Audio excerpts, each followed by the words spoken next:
Assalamualaikum warahmatullahi wabarakatuh. Perkenalkan, nama saya Nailul Marom dari kelas 2B Bimbingan dan Konseling Pendidikan Islam Universitas Islam Bunga Bangsa Cirebon.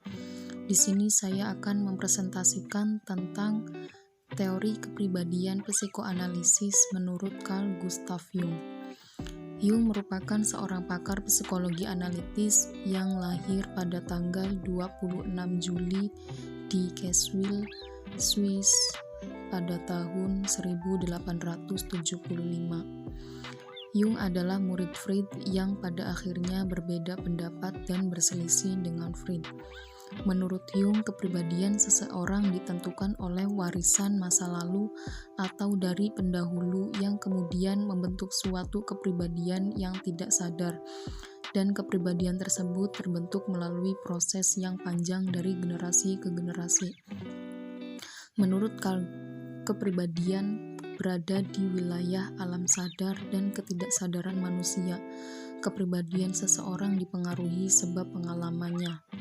Carl Gustav membagi teori kepribadiannya menjadi dua, yaitu kesadaran dan ketidaksadaran. Kesadaran dibagi menjadi dua pokok, yaitu fungsi jiwa dan sikap jiwa. Kemudian ketidaksadaran juga dibagi menjadi dua bagian, yaitu ketidaksadaran pribadi atau personal dan ketidaksadaran kelompok atau kolektif.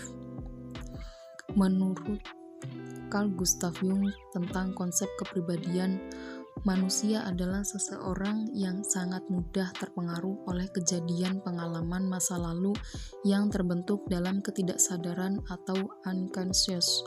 Selain itu, dalam kehidupan manusia selalu memainkan peran sesuai posisi, situasi, dan kondisi di mana dia berada. Pemikiran Jung terhadap hakikat manusia berbeda dari Freud. Jung tidak menaruh pemikiran deterministik seperti Freud, meskipun setuju bahwa kepribadian seseorang ditentukan dengan pengalaman pada masa kecil. Namun, menurutnya hal itu dipengaruhi oleh arketip, yaitu sistem kehendak bebas dan spontanitas. Menurut Jung, faktor penentu kepribadian seseorang ditentukan oleh warisan masa lalu atau dari pendahulu yang kemudian membentuk suatu kepribadian yang tidak sadar, dan kepribadian tersebut terbentuk melalui proses yang panjang dari generasi ke generasi. Dinamika kepribadian Carl Gustav Jung. Kaulitas beranggapan bahwa kejadian saat ini merupakan bermula dari pengalaman masa lalu. Jung menilai Freud karena menjadikan satu sisi dalam penekanannya terhadap kaulitas yang tidak dapat menjelaskan semua motivasi.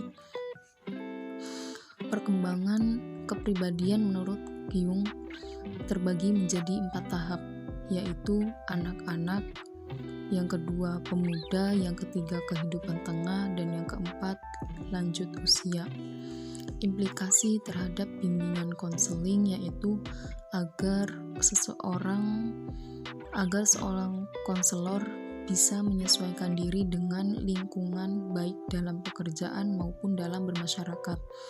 Seorang konselor harus bisa memahami perbedaan dalam setiap individu supaya mudah dalam menyikapi perilaku seseorang dalam berinteraksi dengan baik, sehingga seseorang merasa nyaman ketika konseling berlangsung. Karena dalam bersosial penting adanya sebuah pengertian dengan memahami kepribadian setiap individu, maka mudah akan menyesuaikan dan menempatkan diri dalam mengartikan sikap dan perilaku orang lain sebagai pengalaman dalam hidup. Jadi kesimpulannya, untuk bisa menjadi pribadi yang sukses dalam menyelaraskan diri dengan kehidupan sosial melalui cara berinteraksi, penting untuk mengetahui tingkah laku dan karakteristik psikis manusia. Sebab pemahaman ini mengarahkan pada kondisi keadaan yang harmonis di dalam keluarga, lingkungan kerja, juga masyarakat. Teori kepribadian menurut Carl Gustav Jung merupakan sebagian kecil dari sekian banyak dan beraneka ragam teori kepribadian yang bisa digunakan untuk kehidupan bersosial dengan baik. Cukup sekian dari saya. Terima kasih. Wassalamualaikum warahmatullahi wabarakatuh.